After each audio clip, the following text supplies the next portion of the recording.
racing in the Cox Plate. Romantic Warrior jumped away well. Romantic Warrior 3 and 4 deep on the first corner. 1,400 metres to go, and it's King Colorado in front. Fourth is Romantic Warrior up to the corner. Zaki claims King Colorado. Romantic Warrior 4 deep, a length and a half off them. Mr. Brightside off the fence, needs room, and then came Jewis into the straight. Romantic Warrior the outside. Alligator Blood at the 100. Romantic Warrior, Mr. Brightside. Still Alligator Blood. Mr. Brightside coming at it with Romantic Warrior. It's a photo finish. Romantic Warrior is going to get up by a nose.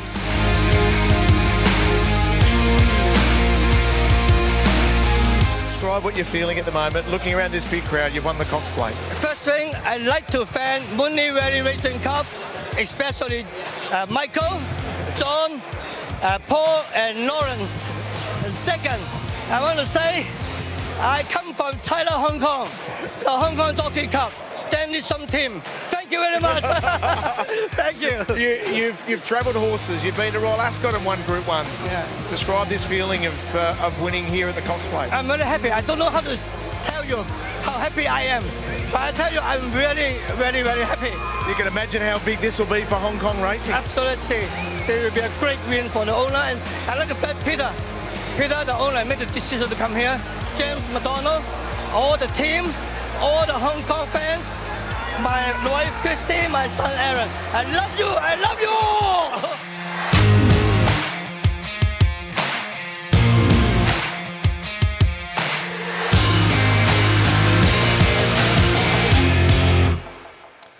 A Cox Plate for the ages, a moment we will never, ever forget. Welcome to the triple trio, Clint Hutchison and Shane Dye as part of the team. And Hutch, it was a privilege to be there on Cox Plate Day. I don't get sick and tired of seeing those scenes, Richo. That was awesome. And to see the raw emotion from Danny Schumann, even J-Max straight after the race when he thought he hadn't won and he had, and the pure elation. A very, I mean, Danny, you just don't see that side of him. It meant a lot. We felt it. And he really endeared himself, Richo, to, I think, all of Australia and the world for that matter with, you know, those scenes post the Cox Plate. And from a turnover point of view for the World Pool, it was the most successful in Australian history there, the most successful Australian race. And Shane, there was something unique about it, and the Hong Kong champ got there on the line. There always is with that race, though, Richo. It's a fantastic race. The best horse always seems to win, even though we can say there's unlucky runners in the race. It was amazing. I was cheering for him at home. I wanted him to win so badly. I got sick of Aussies telling me he's not as good as you think he is. And he got there the last stride. And I actually, Richo, thought he had got beat. Yeah, so did I, in amongst those shadows, and then you looked at the replay and the low down and the close vision, Hutch, and then suddenly you saw the desire, and also we'll analyse the rides in a moment with Shane Dye, but the moment when James McDonald just pushed his head down was a stroke of genius. Yeah, the whole ride was a stroke of genius. There's a couple of things I'm sure Shane will run us through. It was just, it always is a great race. The good horses always win it. It wasn't any different this year. You can go back and analyse it and say this one would have done that. And bottom line is, on the Cox Plate, you'll see Romantic Warrior's name. It deserves to be there. He was fantastic, and he wanted to win. And well done to Danny Schumann, all his team. And J-Mac's been a huge part of it. So, look, it isn't easy to do. What he's managed to pull off with some hurdles he's had to jump, he's done a fantastic job. So, kudos where it's deserved to be. Yeah, we feel like we've been in the journey with him throughout right here on the Triple Trio. So well done to Danny and the entire team. That was epic. We've got a huge show coming up. We're going to analyse it all out of the gates, the Cox Plate. And, of course, special star power guest is James Cummings as we look forward to Derby Day in Melbourne, part of the World Pool. Of course, the Sid File, Genius or Slaughter, a stack of winners as well from Sha Tin. But first, let's burst out of the gates.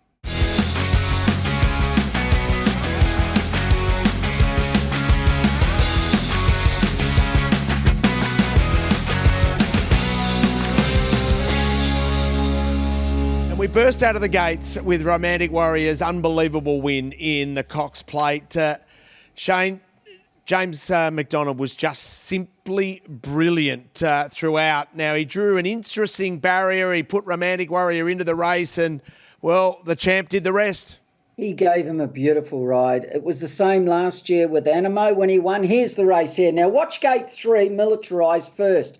He comes out here. If he goes to the fence, I honestly believe he wins the race. That cost him the race. Why he did that, I've got no idea. He'll learn from it. Very good jockey. Now, as you can see, James has pressed on, but unfortunately he's got Alligator Blood in front of him, who's a leader and doesn't want to go to the fence. And you can see Tim Clark trying to push him out here, and James has to lay on him to get him in there, and he does enough to push him in. But the whole way, James is knowing that he's going to come out because he needs room, Alligator Blood.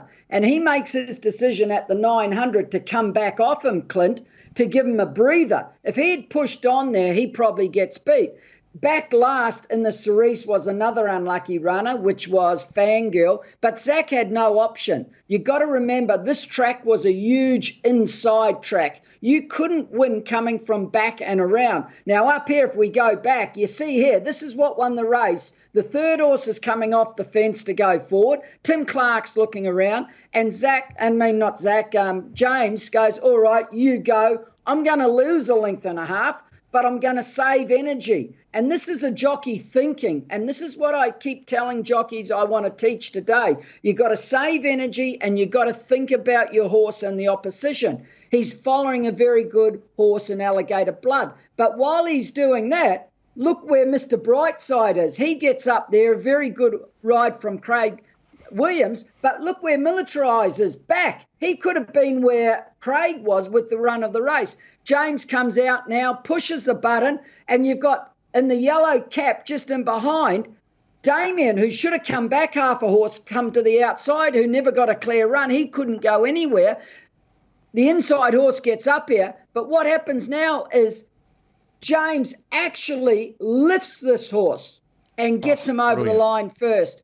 And Craig was a very good ride on Mr. Brightside. If I called someone the wrong name, I usually do because I just can't remember names, boys. Yeah, no, you've absolutely nailed that, Shane, and your summation of it is extraordinary. And the more you look at that, yeah, that was interesting. Young Zach Lloyd, so the apprentice jockey on Militarised, and as Shane said, Hutch, you'll learn a lot from that, but why he didn't think the fence was going to be a good spot he might to have been. Maybe he's under the instructions to stay maybe one off and give himself the option of improving the race. But I agree with part of what Shane said. He definitely should have gone the fence. The run was there. Take it, and he would have had a dream run in the race. I don't know if he wins or not. I mean, he had a softer run. He finished off evenly. He would have been in a better spot, but does he finish off as strong if he's settling closer to a stronger speed? That's up for debate. Gold Trip came from behind him on the turn and managed to go past him. So I'm not completely in that camp. But gee whiz, I mean, and as with regard to Fangirl, of course she was going to run on, rode for luck inside, as Shane said. The inside was critical because the wind, I think, was a big factor on the day, Richo, as well, and it made it difficult to make those sweeping runs.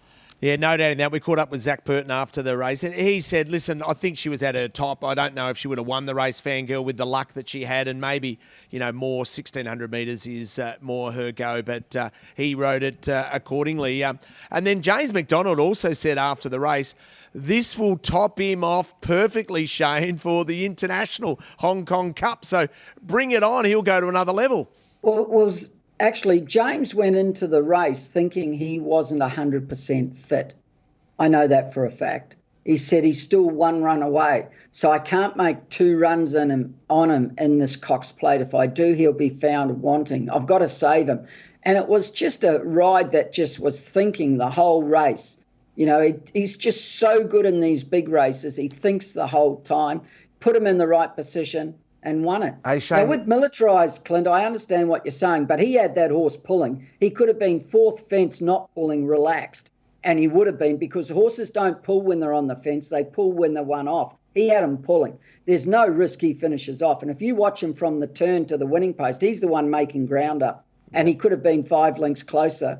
So I've got to disagree. He wins. That's you've only got one winner. And that's the best horse in the race, which was Romantic Warrior, which was great.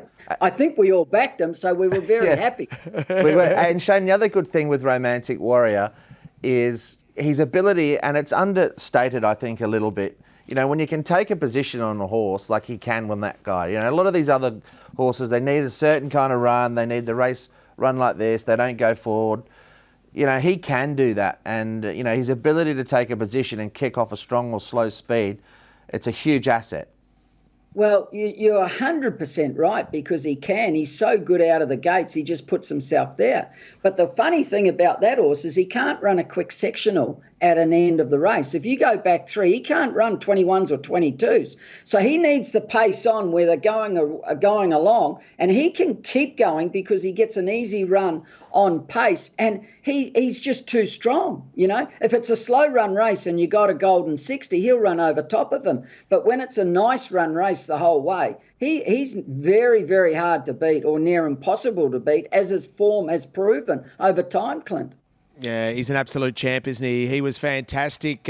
Shane, did you see Equinox win the Tenno Show 2,000 metres for the second time?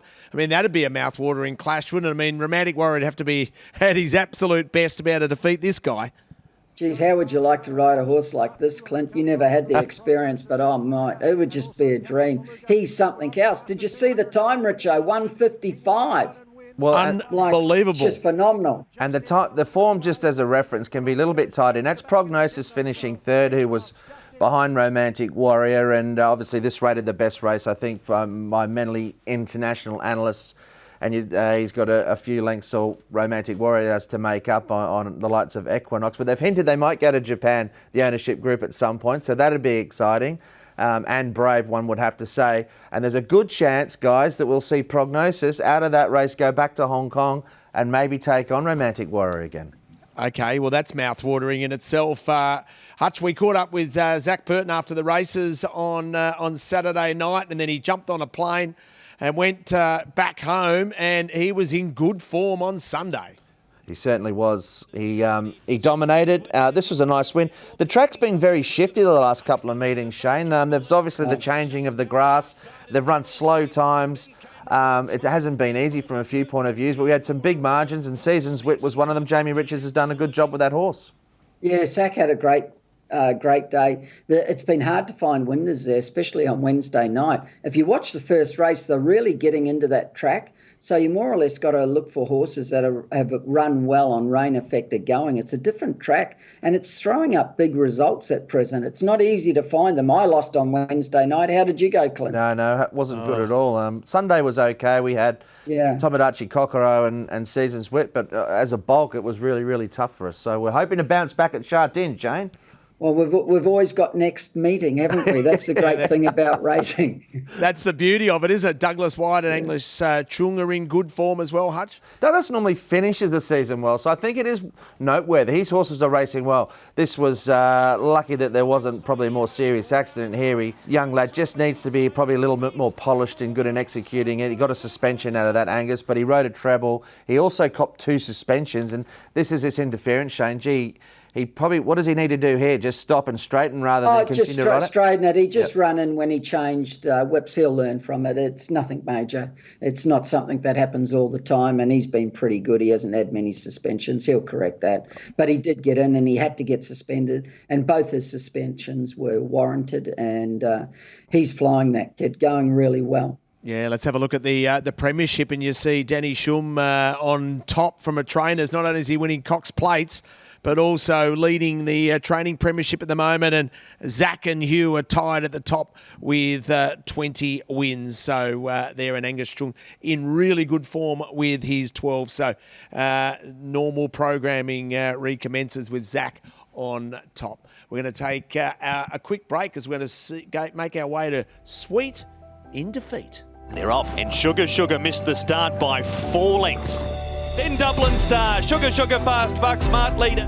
Oversubscribed, lunges at the post, missed. Sugar, that's a sweet win for Alfie Chan. Here on the Triple Trio, our black book file is called Sweet in Defeat. Hutch Buster, where do we start? Just two from the week gone by, and look, I think they both competed on Wednesday, and we were on one of them, Golden Rise, who had a 3-wide trail in the race and unfortunately just wanted to lay in at the top of the straight. Luke Curry was on board and He did launch late, but it wasn't sort of easy to peg them back, probably the way the race was run, and it was Golden Rise's debut as well. You just see here turning in, wants to lay in a little bit, and once he balances up, Shane, he hit the line well, and the other good run was Torby and Prince, who basically nothing went right for us, put 2 good runs together. Yeah, this was a surprise to me, this horse. I didn't think he had trialled good enough. I thought he might need a mile, which he does need. But getting onto the grass, he really went well. And one of John Sizer's, of course. And second up, he's going to be very hard to beat. The other horse had no luck, Turbulent Prince. The interference happened at the first bend. He got pushed wide. You got to remember 2 starts ago, I think he led, didn't he, Clint? He did. And he just got beat. Yeah. So if he gets a good gate, he's just going to box seat lead and be very hard to beat. Quick question, Shane, as well. With John Sizer's compared to other trainers, like, is it too general to say, his horses improve a lot first to second run? How did you find them back in the day when you were riding for his debutants? His improved more than anyone else's. Okay. Well, that's 100%. Good to know. That's worth to follow into the future, Hutch, if that's going to be the case. So just 2 into the sweet in defeat file, the SID file. All right, all the jockeys around Hong Kong. Time to sit up. It's Genius or Slaughter. The end across, answering the urgings of Shane Dye. Mannerism coming at him. Mannerism has got it. Daring tactics by Shane Dye. He's got octagonal in full flight on the corner. Bold tactics by Shane Dye are going to pay off, and he pinches the Chipping Norton. And Shane, who caught your eye? Who was a gun ride for the weekend? He's going good. Gate 12. Brenton Abdallah. Abdallah, of course. Gate 12. You sit in the gates here and you go, what can I do? I'm not going to win from this gate because they don't normally win. But he thought about it. He went back and he was looking and he got straight onto the fence and he got behind Zach, which had a very good chance. This was a very good ride, Clint. Terrific ride. Perfect. What about the money? There was a lot of money on this horse as well, Shane. That was really well fancied. He's back there and he just bides his time, waiting for Zach to go forward. Doesn't look to come out, and he just kept him balanced the whole way and got the perfect run. And it was a very good ride, Clint. He just comes out a little bit here, you'll see, and they open up, and he just comes out, hits him, comes out. About there. He actually didn't come out much. It was more that the horse outside the leader rolled in and he went straight. Very good ride, Clint. No. He's riding well. It's amazing. Yeah, he's back, isn't he? Gave him a bit of. Well, 2 weeks ago he wasn't thinking in races, and we kind of had a little bit of dig, And all of a sudden he's starting to think and he's riding really well, and that's what you got to do in Hong Kong. Yeah, no, it was a nice performance. And the horse in that race I won't be going with again is King Invincible. Shane, just quickly, did you see any excuses for him? No. I think he needs to go in another kind of file. Correct. Well, he got held up a bit at the 300 and didn't get the clearest of runs. He is a roarer. Didn't he have an operation for roaring, or am I wrong? Yeah, I think he is a roarer. I'll tell you what, I was roaring anyway. I won't be going with him again. Can we move on after that one, please? Yeah, we can, please, Hutch. Put it in the rear vision mirror. Who did you give the votes to this week? I thought this was a great ride. If you're watching replays, a perfect ride. Matthew Chadwick, 2 on Fortune President. You cannot ride a horse any better than that. So go and have a look at his ride on it. It was just perfect. Probably should have given him 3, actually. Zach rode 4 winners, rode very well. And then the other boys all got points. Chang, he had a treble. He got 1. I didn't give him more because he had 2 suspensions. That's why. Otherwise, he probably gets 2. And Chili Chaba or whatever it's called, that was a very good ride. Back, saved ground, never going to win. And he won the race on the turn, saving the ground, as did Alexi Bundu on Nordic Combined, won the race on the turn, saving ground. Isn't it amazing now, Clint, how many horses are coming from back, saving ground and winning, whereas we never used to see it that often because they were circling them. Yep. And the boys have really learnt the last 2 years that you can still win coming from back as long as you don't work and you save ground. Yeah, I think they're all riding bloody good now. Yeah, well said, Shane. And let's have a look at the leaderboard with those new votes in. Of course, we're battling for sport's highest trophy ever in the Mighty Idol, and it's the one that all the jockeys want. What we'll find is there'll be jockeys from all around the world who will come to want to ride in Hong Kong to try to get their hands on that magnificent little idol. And Huey Bowman's got a 2-point lead over there. Zach, the champ, there with 9. And then Brenton Abdallah, he gets 3 votes there, so goes up 6. That's the update in regards to the Idol. Richo, one quick interruption, sorry, mate. After listening to that spiel, I think you could sell anything. It's a good Idol, mate. Did I overcook that a touch? It's probably Just true. a little bit, mate. You overtouched it. But, mate, if I've got a product to sell, I'm going to hire you to sell it. Academy Award, nothing compared to the Idol, mate. It's the number one trophy in the world. Simple as that. All right, the World Pool, we're going to get stuck in a global racing because it's Derby Day in Melbourne.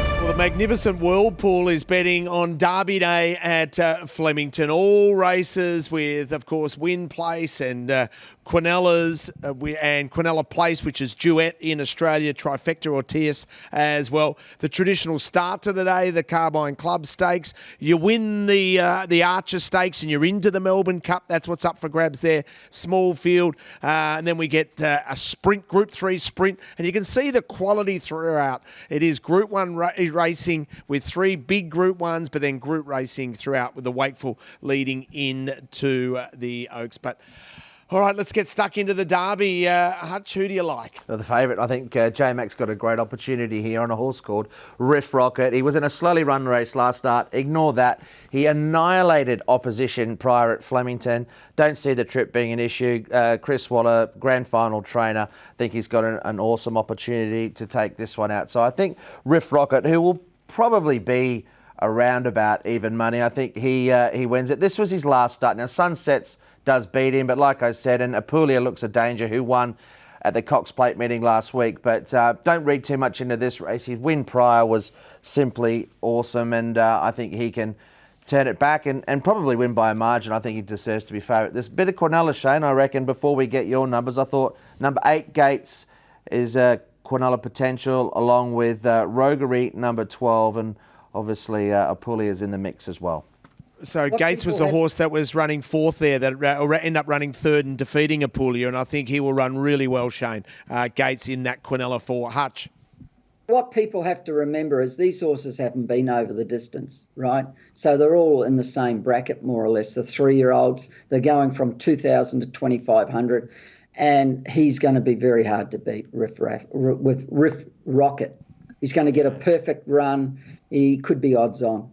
You know, there's not much in it, Clint, I don't think. And a lot of them just won't stay, Shane, and he's just with the right stable, with the right form for mine. I know a few people think he might get out of touch. I don't. I think he'll come in. I rang someone to back him today, and they said, he's going to get out. I was going to take the 235 or something. And they said, we think he'll get out. And I said, what? He'll get out? How can he get out? So I must be wrong. You must be wrong. But the good judges seem to think I'll be happy to be wrong if he wins. Yeah, well, the proof of the pudding will be in the eating. We'll find out what price he does go. Hey, Hutch, Shane's made a really good point about the fact that most of these, or all of the horses, are tackling the 2,500 metres for the first time. If we put the G1 Goldmine lens over it, does any pop out? Yeah, there are a couple. I mean, a horse that's a potential pace influence is Air Assault, who might go forward. So that is worth looking at. I mean, Air Assault's got a little bit to turn around on form, but if you want to take on a favourite or you want to throw one in, maybe in the exotics could be worth looking at. On another race in the day, this is a really interesting runner who will be about $16 or thereabouts, I reckon, on the World Pool on the tote if the fixed odds are anything to go by. But Athel Fled, good win at a much easier level. I don't think she can beat Zardozi, but I think she can run well, and her pedigree says that she is going to lap up the 2,000, if not further, so maybe one to include. Empire Rose Stakes is a Group 1 race for the mares. It's over the mile, named after a Melbourne Cup winner in the mighty Empire Rose. Hutch, who do you like? Wow, it's a very competitive race, isn't it? Look, I'm going to stick with Princess Grace. She was a bit disappointing last start without any excuses on face value, but formerly, Shane, she had form around Mr. Brightside and Alligator Blood, which we've seen stand up so well in all of our Group 1 features over the spring. This is the opportunity she had to run past Life Lessons and other rivals. I didn't see any excuses, so Shane, is it sometimes a case of, and do you do this in your form, you just forgive them a run even though on face value there's no conceivable excuses? You think, well, I'm going to give you another chance? Well, if the circumstances allow you to, you do. There's no risk about that. I don't know much about this race. I looked at it. I think the problem we've got, Clint, there are a lot of Sydney horses coming down to run in it. Now, is the Sydney form better than a few of these going around here? I don't know.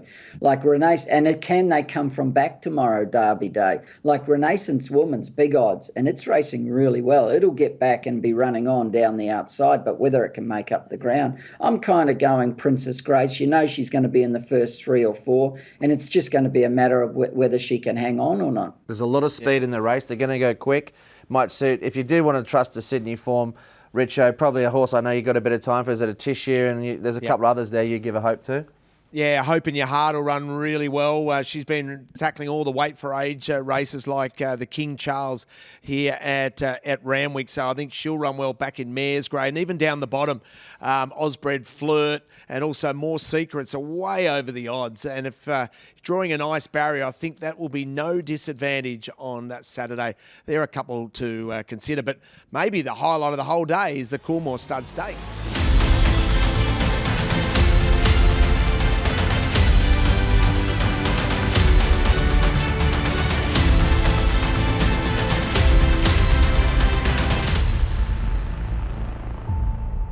Well, let's add some star power as we look towards the Coolmore Stud Stakes, which I would argue is the absolute highlight of the day at Flemington, and Godolphin's leading trainer in James Cummings has been good enough to jump on the line. And James, always a pleasure to see me, mate. And I tell you what, that is going to be some race, the Coolmore Stud Stakes.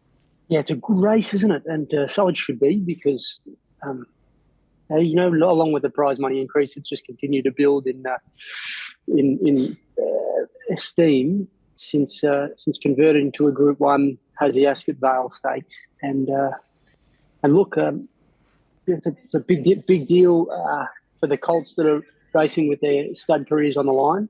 And I love that this year it brings all the form from the Golden Slipper, which is a rare attribute for the Coolmore and a rare quality that autumn 2-year-olds can all show, which is that they're training on so well at 3. And James, you're leading into the race with a huge chance in Cylinder. What can you tell us about him? Well, he's a resilient colt who's danced every dance as a 2-year-old. We did not shirk the task in aiming up at the Golden Rose with the horse. He was third up in the Golden Rose after you saw him first up in the Vane. So he showed enough resolve to cling on and win as a short price favourite.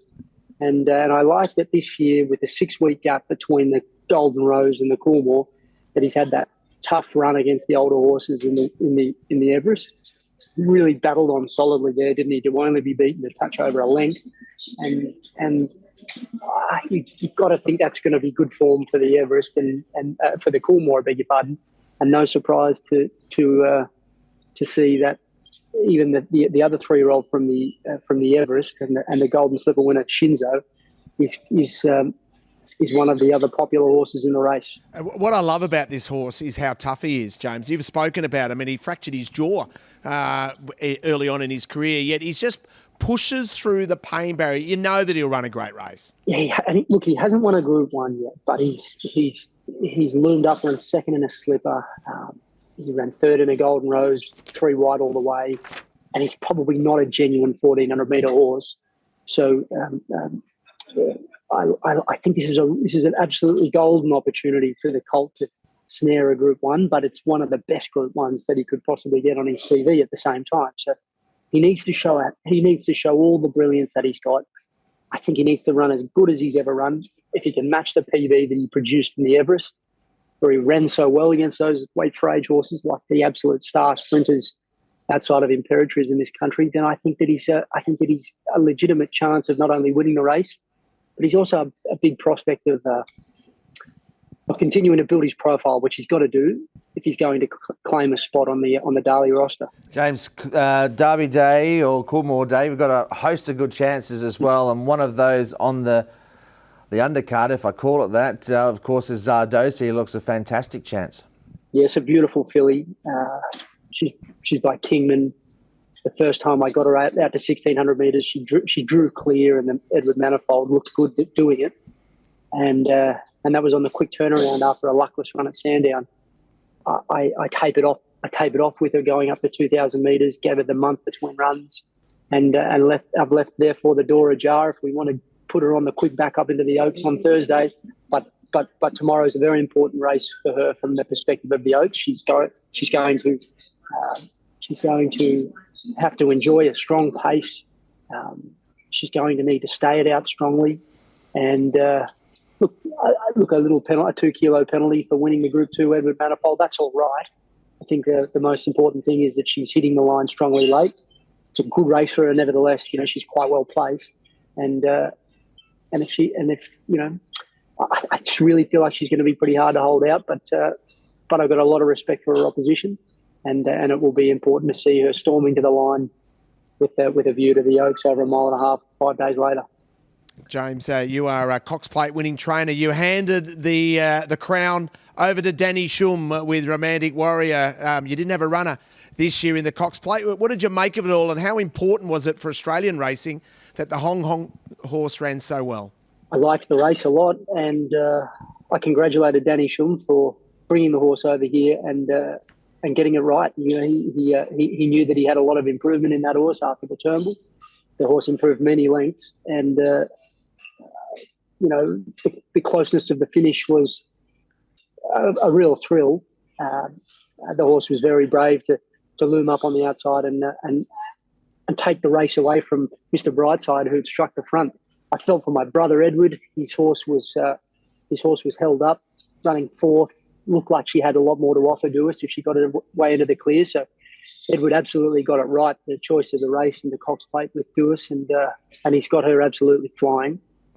And the only final thing I'd say about the race is, our Colt Animos at stud getting every mare he looks at in foal. And those horses are, bar the winner, they're the horses that he beat comfortably in the Cox Plate last year. So isn't it great to see our weight for age horses up again for another season? A number of them are flying, including Alligator Blood and others, and a great Melbourne Cup trial from Gold Trip too. So another great addition of the Cox Plate, and a great entree to the beginning of the Melbourne Cup Carnival that starts tomorrow. I should say, James, I'm thinking of Tom Kitten. What am I talking about? Tom Kitten was very impressive last week. You weren't tempted to run him in the Derby? I would say I was tempted. Yeah, I was tempted. In years gone by, the Derby's many weeks after the Spring Champion Stakes. In recent years, the last couple of years, it's a 7-day turnaround and a trip from Sydney to Melbourne. It was worthwhile considering, but I just felt for the sake of Tom Kitten's longevity and his prospects of tackling a Triple Crown in the autumn, that it would be in his interest to head straight to the paddock. He did pull up well, but he put in a big performance there, and it might have had the look of a peak performance for his preparation about it. You've got to know your horses well, and occasionally I back my horses up. Sometimes I float them in between and do so, but we don't always do it. And you've got to put the horse first and know your horse well. So look out for Tom Kitten in the autumn. He's going to be coming back a very, very confident horse, I imagine. You can't wait to see him when he's next campaign. Other runners at Flemington we should keep an eye on? Look, I think everything we're targeting there, there's not an afterthought amongst them. They're going well. So anything that's running in the blue colours, you can give a cheer to. I've got other horses like Spacewalk and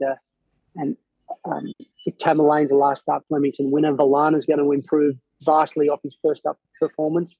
Could Damien Oliver lead the field out in the top weight in the Damien Oliver and win the last race on Derby Day, his final ever Derby Day? Gee, there'd be something special about that, wouldn't there, boys? Yeah, there would be. There would be, James. That'd be absolutely fantastic.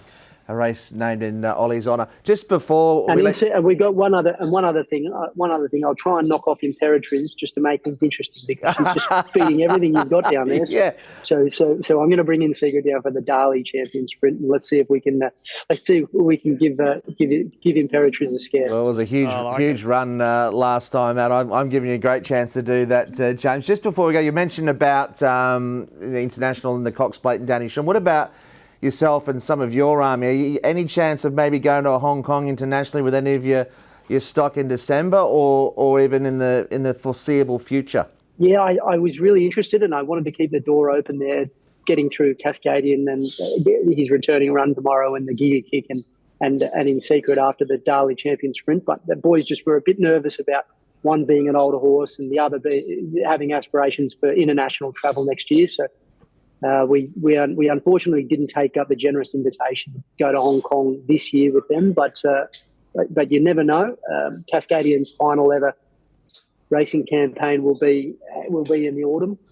Perhaps it'll be next year for him and maybe another one. But it'll be a great, either the December carnival or the carnival next year in Hong Kong. They're great carnivals to be a part of, and we'd love to take a little team there one year if we can.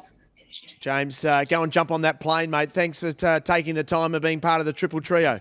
All right, thanks, guys. And on Tuesday, the Melbourne Cup is not part of the Whirlpool, but it will be simulcast in Hong Kong. So, Hutch, it'd be appropriate if you try to steer our audience in to the winner of the Melbourne Cup. Where do you start? Well, you start with the favourite, and that's Vauban. Now, every year, a lot of the internationals come with big hype, as we know, Richo. Some of them deliver, some of them don't. Just has the feel of a horse that certainly will deliver. You got Ryan Moore to ride for Willie Mullins on a horse that is guaranteed to stay 2 miles in a race, but I don't think there's a lot of depth to it this year. There's only a handful of chances, and Vauban is right at the top of the list. But I think there's some value if you're looking for a value runner with Solcombe. And Shane, I thought Solcombe with Joe Moreira booked to ride is a really good booking for that Chris Waller trained galloper who can be a bit tardy. It's exactly the kind of horse that Joe's suited to. They're taking the blinkers off, Joe Moreira on. He'll run a good race. He likes Flemington as well. Yeah, well, he doesn't jump that well, and Joe's very good at getting them out of the gates. I think Ryan Moore wins. You said it 100%, Clint. He's on a very good horse. His form's outstanding. 2 miles is going to suit him, and he's probably one of the better things I've seen in the Melbourne Cup for a while, if he turns up. I think it'll be Irish Eyes Are Smiling. I think Vauban is clearly the one that they have to beat. And I'm with you, Hutch. I think there's only 6 live chances in this year's Melbourne Cup out of the 24. So you think about Vauban and his stablemate Absurd, who won the Ebor. So the 2 Irish horses have to be in contention. You look at the first and also third in the Caulfield Cup without a fight, and of course the defending champ in Gold Trip, and then Solcombe comes through the same race. And maybe the one horse that can do a romantic warrior, if you like, and that is improved greatly on his first up performance, could be the Japanese horse in Breakup. But apart from that, Hutch, it's hard to mount a case for any others. Yeah, I think so. I mean, I think we've mentioned the horses there. I mean, I just looked through the field and those, the outsiders of it. There's probably 5, 6, 7, 8 that have got very, very little chance in the race. So I'd be sticking to the pointy end of the market. Okay, let's find some winners and turn our attention to Sunday at Sha Tin.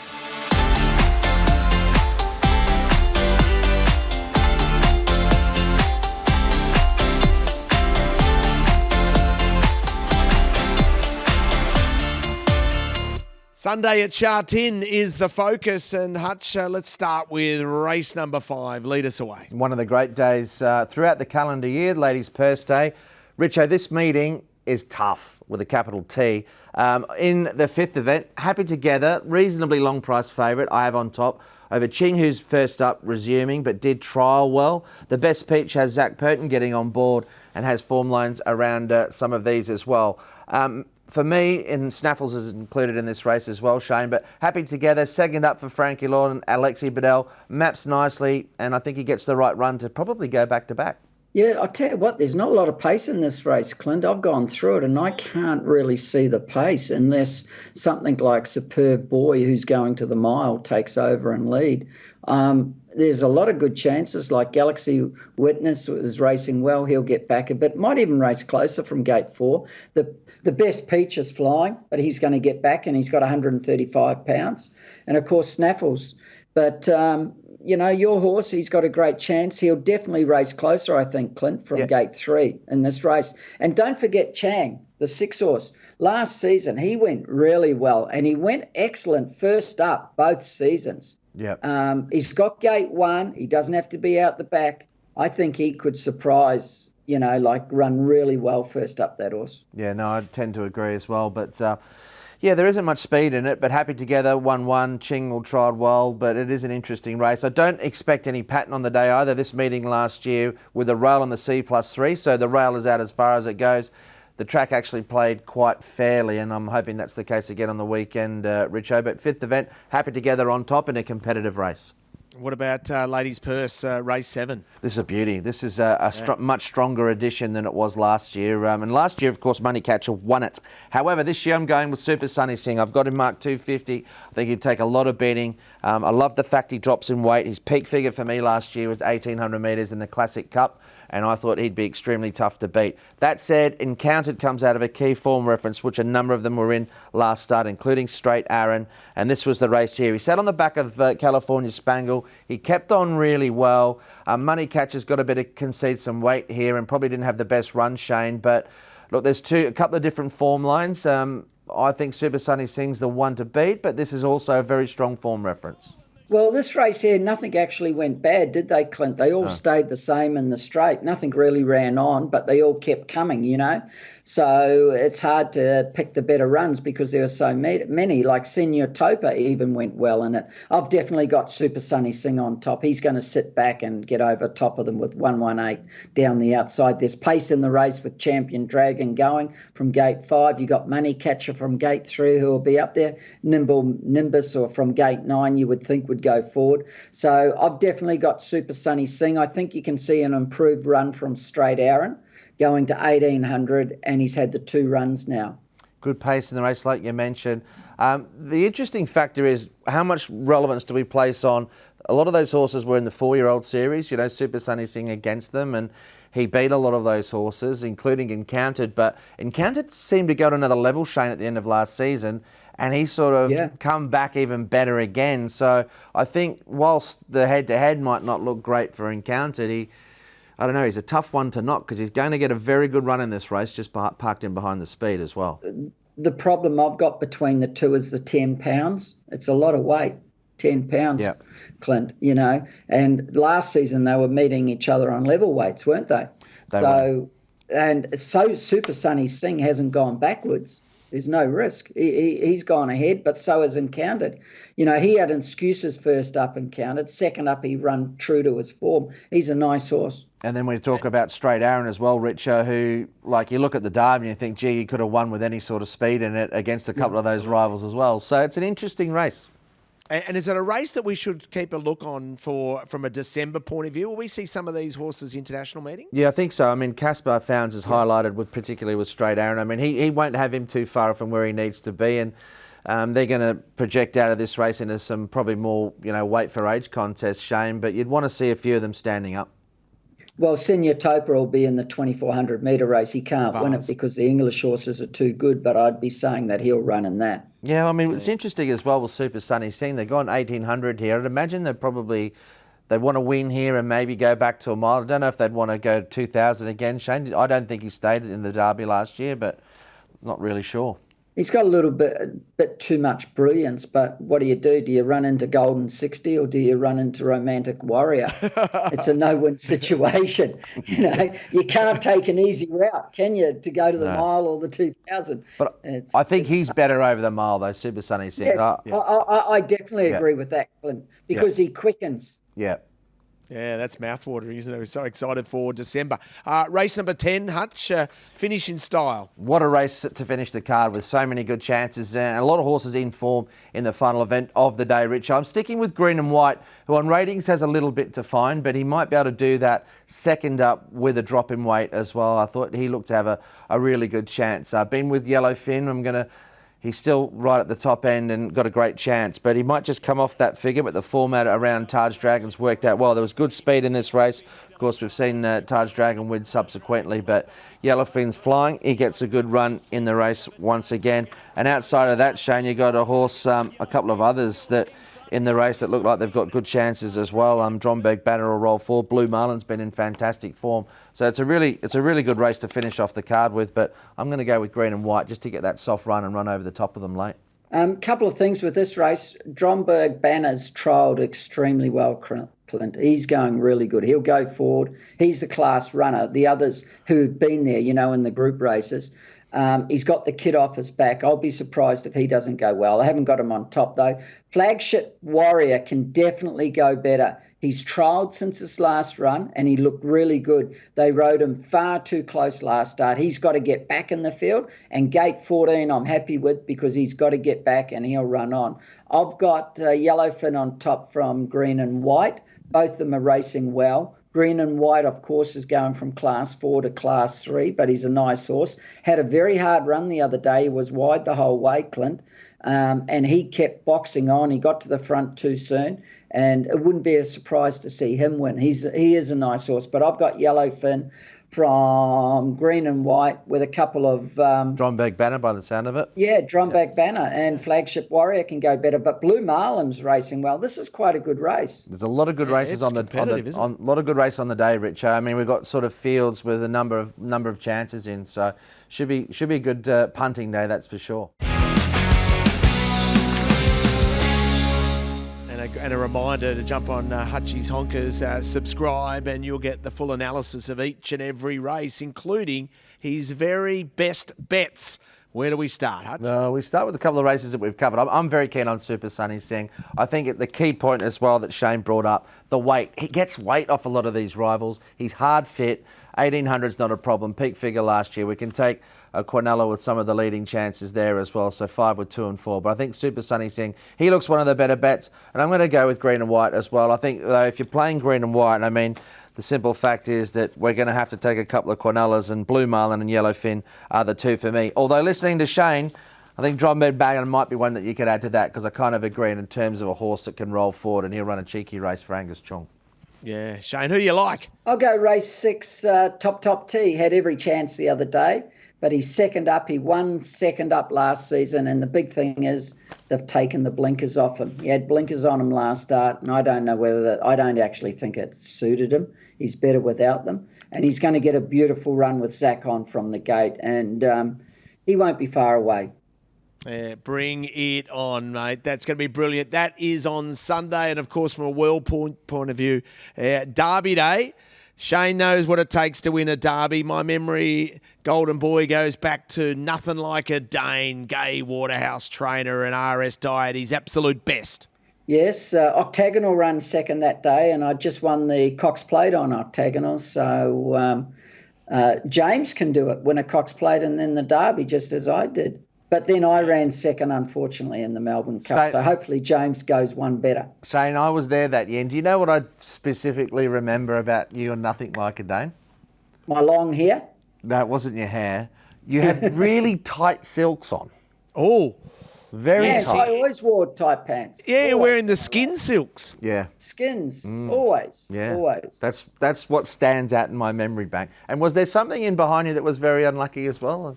Oh, yeah, Octagonal. Yeah, that's right. Yeah. Got held up. I still don't think he would have beat me, but you never know, because Nothing Like a Dane could fight. And the other horse got to within a length of him, and the last 50 metres didn't make up an inch. But he was unlucky, Octagonal. I'm not denying that. But they were both very similar at that stage of their career. If they got into a dogfight, they both wanted to win. So it would have been interesting.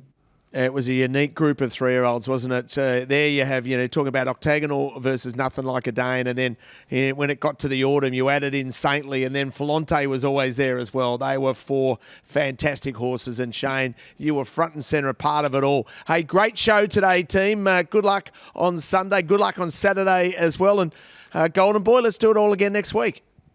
Thank you. I'll be here waiting. Hopefully we're on time next week. Otherwise, I'm going to have to up my wages for, Hang on, are you getting paid? Waiting. Hang on, are you getting paid for this? Hutch, we need to talk. I just spoke I'm to outta here. Jason and I found out that I'm not getting paid as much as you, Richard. Find that hard to believe.